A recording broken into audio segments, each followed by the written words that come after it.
the Welcome Young Men podcast. Reintroduce ourselves. Let's go back to the room. You're first this time. Hi, I'm Brice. I'm Cruz. I'm Jace Trip.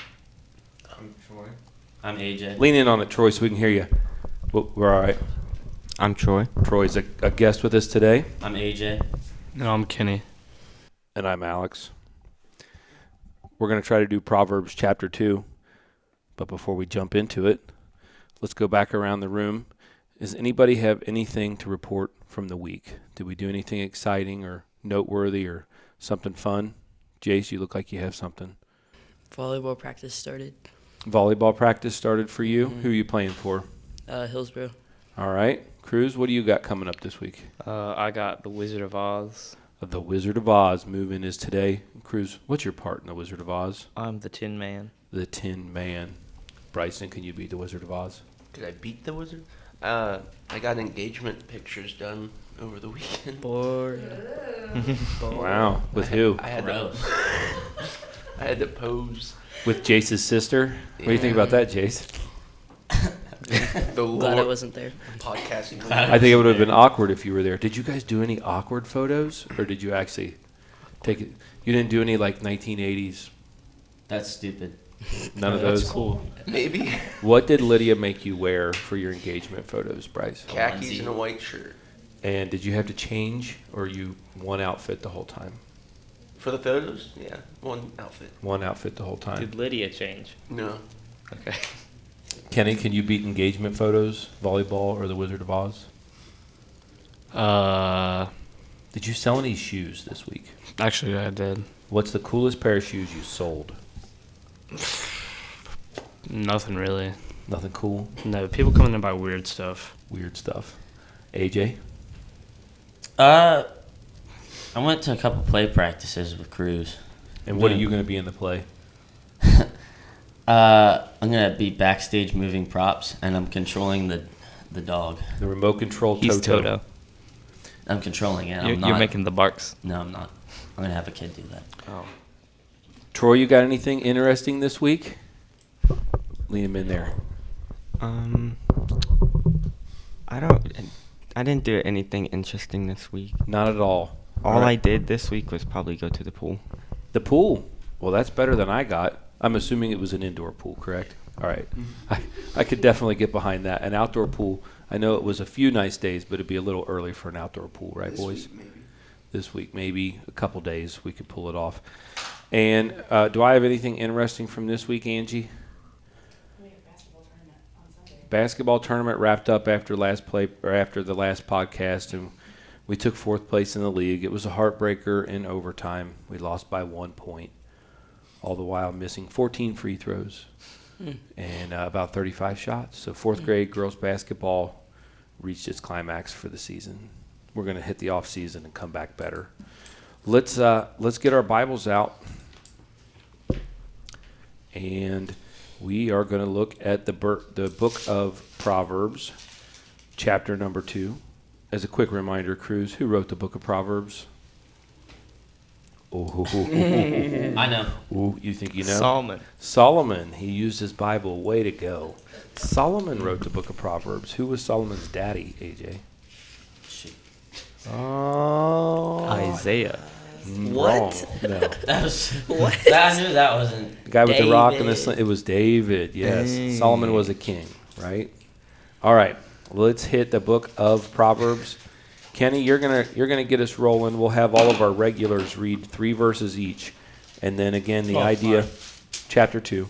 Yes, sir. After you read your 3 verses, Bryce, I just don't know if this is going to work. You're going to have to put it in Ziplocs or something in the future.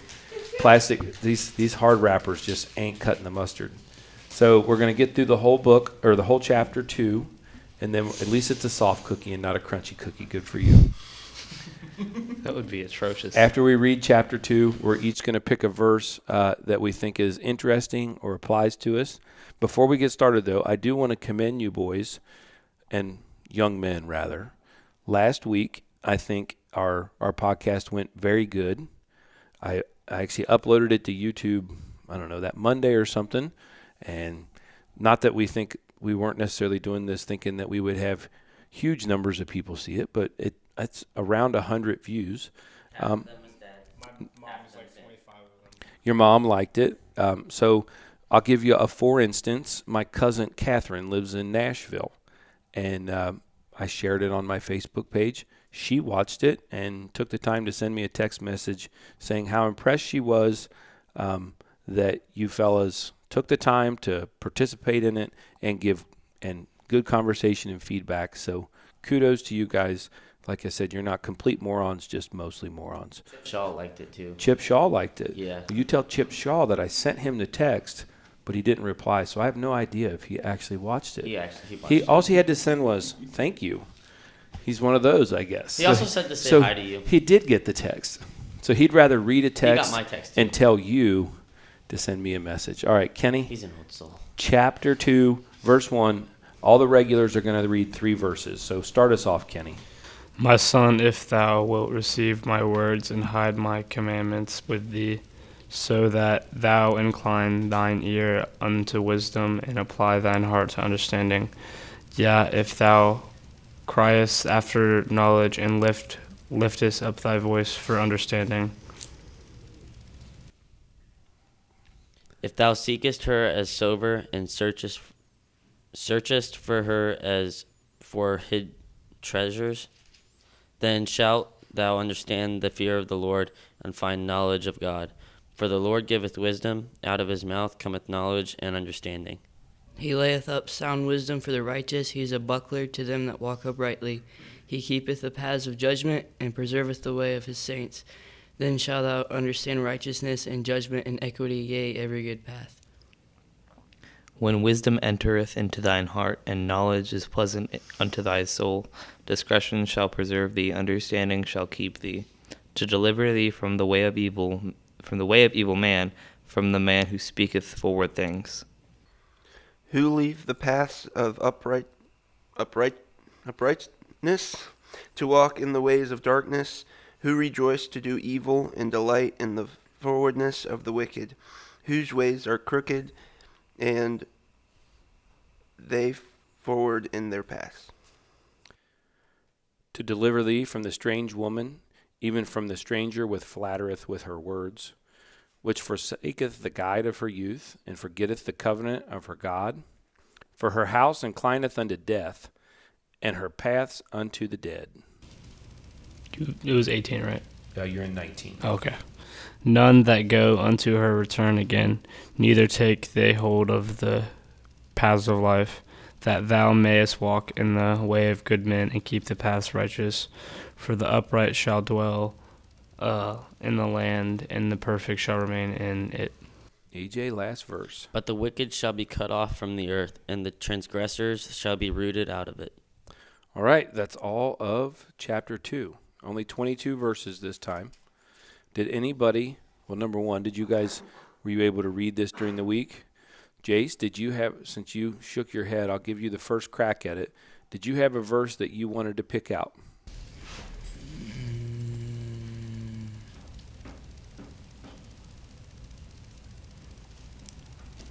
I did have one, but I forgot which one it was. I might need a second. Does anybody have one ready? You have one, Angie? All right. I'm not hyped up. It's fine. I'll talk for you. Which verse did Angie Me and Anthony have the same verse. I like verse 4. Verse 4 is what she said, Kenny. Why don't you read verse 4 for Anthony? If thou seekest her as silver and searchest for her as hid treasures, then it kind of ties into 5 too. What was the other one? And then 5? Then shalt thou understand the fear of the Lord and find the knowledge of God. Okay. What do you got? Kenny, why do you think that one is interesting? It feels like if you're looking for stuff in the wrong place and just continually looking for the stuff in the wrong place, you're going to understand like the power of the Lord. You're going to make time for what's important is what she said. Yeah, then kind of the hidden part made me feel like if someone's looking for something in the wrong place or doing so, trying to achieve a goal in the wrong way. Do you know what's coming up soon? Easter's right around the corner. Yep. Have you guys ever been to a huge Easter egg hunt? Yeah, I have. Yes. Yeah. I guess, yeah. So I have a feeling that this year most Easter egg hunts are going to be plastic eggs or maybe dyed potatoes because of the cost of eggs is pretty high. But That is true. have you been to an Easter egg hunt where they have the plastic eggs out and they're hidden all over? Dyed potatoes. But then there's usually, well, I don't know if it's usually, maybe it's just the way that my family did it. There would oftentimes be like a golden egg Like or 20 a bucks secret in it. egg. Yeah. At times there may be, 5, 10, 20 bucks. So some of the eggs, those are the sucker's eggs. You'd put pennies in them and they sound cool when you shake them, right? And if you look at the yard, if you look at most little kids, they're going out and where are the cheap eggs? On the In ground. the ground. In the wide open. just They're like in the everywhere, right? But where is the golden egg? Up in a tree. Up in a And then tree. Kenny knocks it down and I In the grab chicken it and we get coop. in a fist In fight. the chicken coop, in a tree, buried somewhere. It's usually something that you have to seek out. It's not the eggs that the dumb little kids are seeking out, right? And it says, "If thou seekest her as silver," it uses her here, but throughout this chapter, it talks a little bit about there's a masculine and feminine pronouns that are used here. What do you think the her is that they're talking about? Wisdom. Wisdom. That's correct. So if you're looking for wisdom, is it going to be the eggs that are just laying there that are? It's going to be Yeah. the golden egg. It's going to be the golden egg, and it has to be something that it says, "If you seekest for her silver and searchest for her as treasure," you need to go out and look for it. You're not going to lay on the couch and have wisdom just hit you, right? You need to go out and actively look for it. A joke that I always made in school, occasionally from time to time I would fall asleep in my desk at school, right? We had textbooks back then instead of Chromebooks. And I had a teacher who used the joke, and I've stolen it on more than one occasion. He'd say, "Cunningham, you're not going to learn through accidental osmosis." What is osmosis? Will you remember? Soaking it in. It's where water goes from a high Concentration. high concentration to low concentration. Through a membrane, right? So the idea was, if I was sleeping in class,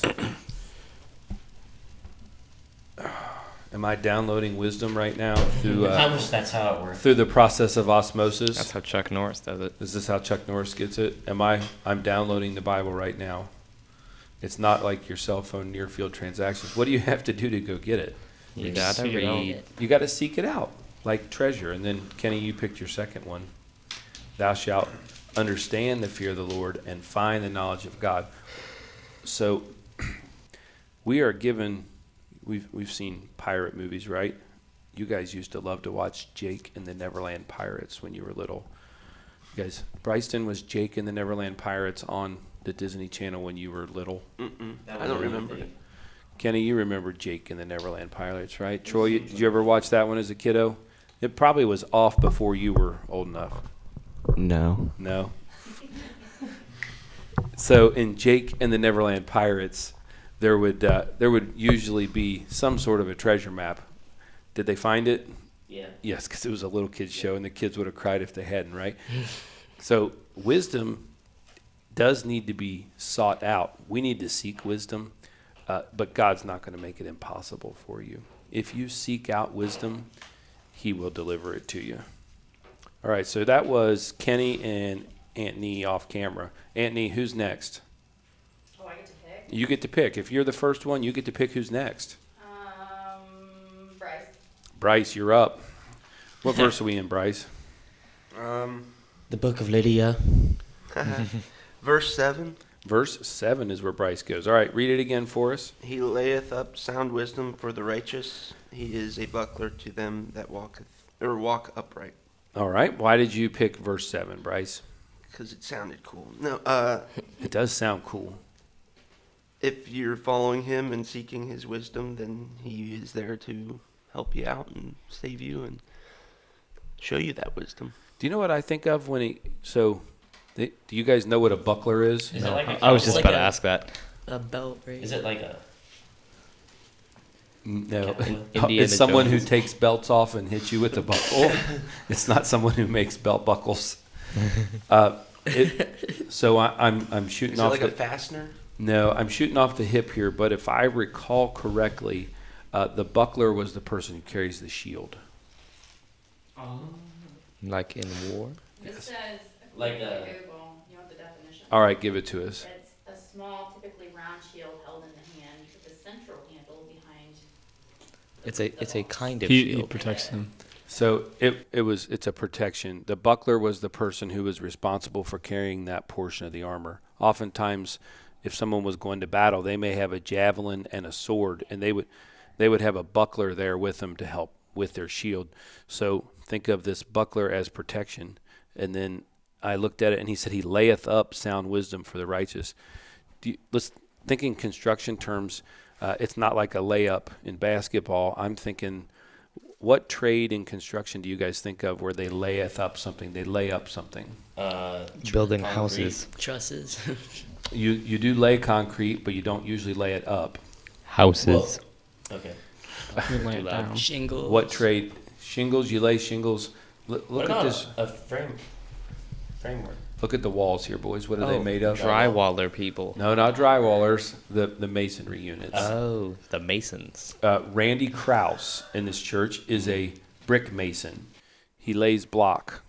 So when they lay up that wall, they're putting it up. He says he layeth up sound wisdom for the righteous. Each one of those blocks supports the one above it, right? They work in conjunction with one another.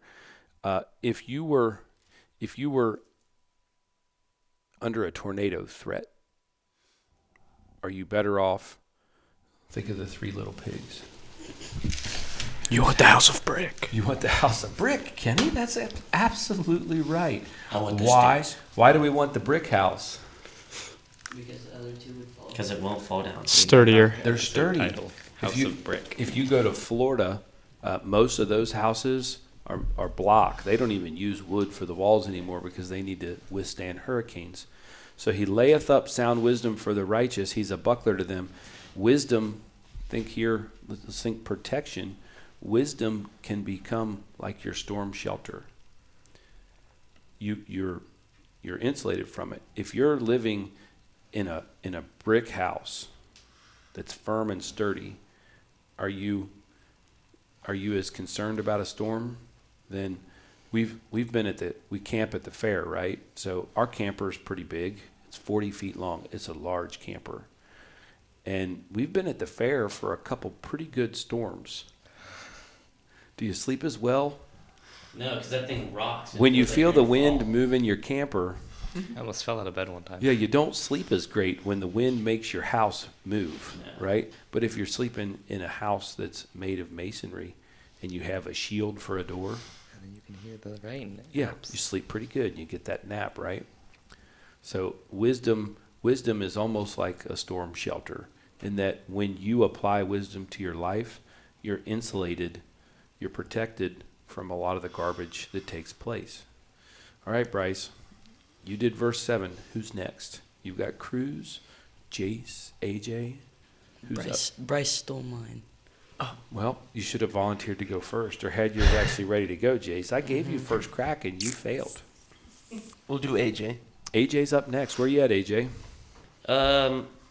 20 and 21. 20 and 21. Let me get down to them. All right. I Go feel ahead, like they kind AJ. of tie together. Go ahead But I'm and read going it. to start in 18. Whoa. Are we going to let him read 5 verses? No. Hard pass. Where are you Okay. actually going? 20 and 21. 20 and 21. There you go. That thou mayest walk in the way of good men and keep the paths of the righteous. For the upright shall dwell in the land, and the perfect shall remain in it. All right. When you walk in the, when it says when you walk in the way of good men, if you stay in like the right path, like not going down the wrong path, then you'll be able to dwell in that. Is it talking about the promised land in that part, or? I don't know that it's talking about the promised land, but I think it's a symbol. It may not be that specific place. Yeah, but you'll be in like a good land, not in a bad spot if you surround yourself with good people. But if you surround yourself with like bad people and the wicked and stuff, you'll be cut off from that good land that you're at. I guess an example would kind of be like the Israelites when they were stuck in the wilderness for all those years. They were taking a bad path. Yeah. Kenny, do we need to get you different ear units to take care of your jewelry situation? Where's your beats? Oh, I You said you forgot were gonna them. Bring your beats. I forgot them. No, I like these. These are swag. They just hurt my ears. All right. So AJ, I think you're going in a good path or a good direction here. I did a lesson a whole lot of years ago where I had a bow and arrow for some little guys, right? And I had a target, and they were taking their bows and arrows and they were aiming at the target, and they got pretty close. But then we got to talking about how, imagine if this was a missile, and if we went further, and how if you just move this much wherever the target is, if I'm just shooting at that wall and here is a bullseye, but if I go here, if it's just that wall, it's pretty good, right? But what if that target was a mile away? Think about the difference that 1 degree makes when you're aiming. It's the further, it's not exponential, it's linear. Dang. If it's exponential, it'd be a He's curve. going to miss by like 30-something yards. Kid's going to keep going. So the purpose of that lesson dealt with precision. And if you're the Army and you're shooting a missile at a target and you miss by a little bit, you have real casualties, right? And it says that walketh in the way of good men, the path of the righteous. There's more ways to fall off of the path of walking in good than there are to stay on the paths of walking in good. So Troy, you said you like video games, right? Yeah. So in most, if you go to old school video games, a lot of them were like following lines and stuff. My kids love to watch me play the old school Zelda Link's Awakening. He's not very good. They love to watch me play it. But most of those were like puzzle style games, and usually there was only one way to beat the level, and if you went off of that path, you would lose hearts or whatever it may be. And life, I think, is a pretty good analogy to that. There's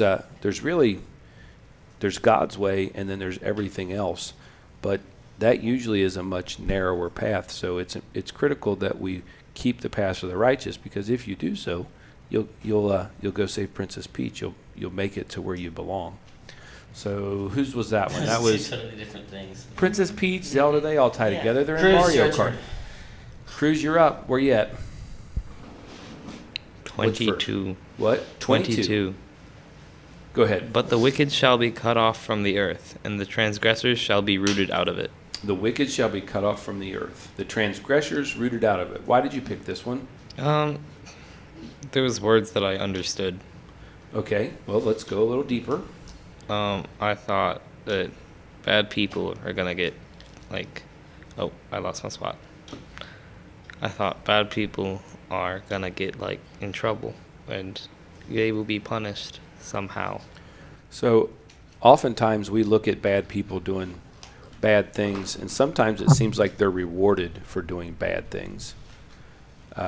You see, Curry's a really good example. We see in life, we see people that do an activity that appears to be criminal activity, and you're like, how is this even getting by? But in the end, life's not about the short-term stuff. Life's about the long-term stuff. And if you're not on the path of the righteous, if you're not living with God's wisdom, you're wicked. It's one or the other. You're either doing it God's way or you're not. It says the transgressors shall be rooted out of it. Have you guys ever done work around the house with that old nasty honeysuckle stuff? No. Yes. Yeah. You guys you ever seen honeysuckle? So it's a plant that's non-native to Ohio, and you can cut it down, you can burn it, and it comes right back. It's the worst.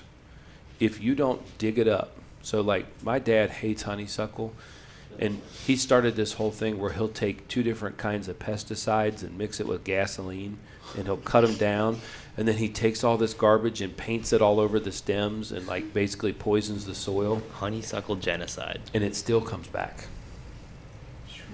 For real. What do you got to do to get rid of honeysuckle? It says Dig it out. you have to root it out. We literally take a backhoe to this garbage to get it to not come back. And what God's saying here, if you're not living right, he's going to take a bulldozer to you. You're going to be uprooted and out of it. All right, Jace, you're our last one. Where are we going? We got 4 minutes. We're on perfect time, so don't mess it up. Brice took I'd it say first. probably I'll go back and pull something different out of verse 20. Pull something different out of verse 20? Mhm. I guess we'll allow that. Go ahead. That thou mayest walk in the way of good men and keep the paths of righteousness. Just for people that seem to like keep going back to the same sin, just surrounding yourself with like good people and purposely not going back to it and like changing your course not to go back to it. What do you think the purpose of having, when you say surrounding yourself with good people, why is that important, Jace? Because if you don't surround yourself with good people, you're not going to make good decisions. Are you going to let them make the decisions for you, or what do you? I'm trying to prod you in here. What is the role that those good people might do for you? Influence is Yeah. the word AJ uses. What do you think that means, Jace? And like they influence you, but you could also like you could feed off of each other. Is that do you think that's something that's normal? Why you want to surround yourself with good people? Influences is an interesting thing. I'm going to pick on your brother Michael. Mm-hmm. He's lived in Oklahoma for what, 3 years now? 4 years? I think 3 years. He's picked up a bit of an accent. He's picked up a bit of an accent, right? Mm-hmm. He says some of those y'alls and, well, I don't know. Why do you think he does that? Because he's been around. He's been out there around them, right? You get me down south, you get Brother Tripp long enough around his family down in North Carolina, and it'll go from North Carolina to North Carolina real quick. Y'all know what I mean? Mm-hmm. Why do we do that? Because we are influenced by the people that are around us. You got something? Yeah. Jump in. It's also because where you're at, the climate's changing. Yes, it's very much true. You are impacted by your climate. Am I a little bit of a happier person when I'm where we vacation in upstate New York? Yes. Yes. Why? Because things are different there. So the necessity here, surrounding yourself with the righteous, surrounding yourself with people who are a positive influence upon you is critical. Is it their fault if you don't do what's right? No, we're all responsible for our actions. You have choices that you have to make. But you can set yourself up for success if you surround yourself with the right kind of people. I don't know how many times I've heard teachers, I've had conversations about my kids, whatever, and they say, well, he's kind of running with a bit of a rough crowd right now. That's usually an indication of where you're at in a direction in That was life. so pointed towards me. I don't know what you're talking about. That was completely pointed towards me. I wasn't pointing towards anybody, was I, Bryson? No. Anyway. Anyway, so we're at 10:45. That's the time we really like to try to wrap it up. So does anybody have a little last tidbit that they'd like to drop before we wrap things up? Bryson, you got any gold mic moments? Mm-mm. No. No one. I don't think anyone else is going to have engagement photos this week. No. Seems unlikely, right? I don't know. Boom. Jace, no. I don't know. Jace's Cheerleader from Hillsboro. Jace's wheel. I'm watching. Oh, Jace's wheels are turning. He didn't say no, did he, Brice? I'll just go ahead and say it. Oh, No. no. All right. Kenny, you got anything else you want to say? Oh, my manager's leaving, and I'm sad. Oh, that's rough. That's really. So here's the real Golden question. mic moment. You going to put in for manager? Can't do that. That's a no. All right. Well, It's a part-time job. we'll be back next Sunday. Troy, thank you for joining us. You're our first guest in the podcast room, so hopefully we didn't make you too uncomfortable. Thanks for having me. Thanks for being here, Troy. And we'll wrap it up just like that. Bye, everybody.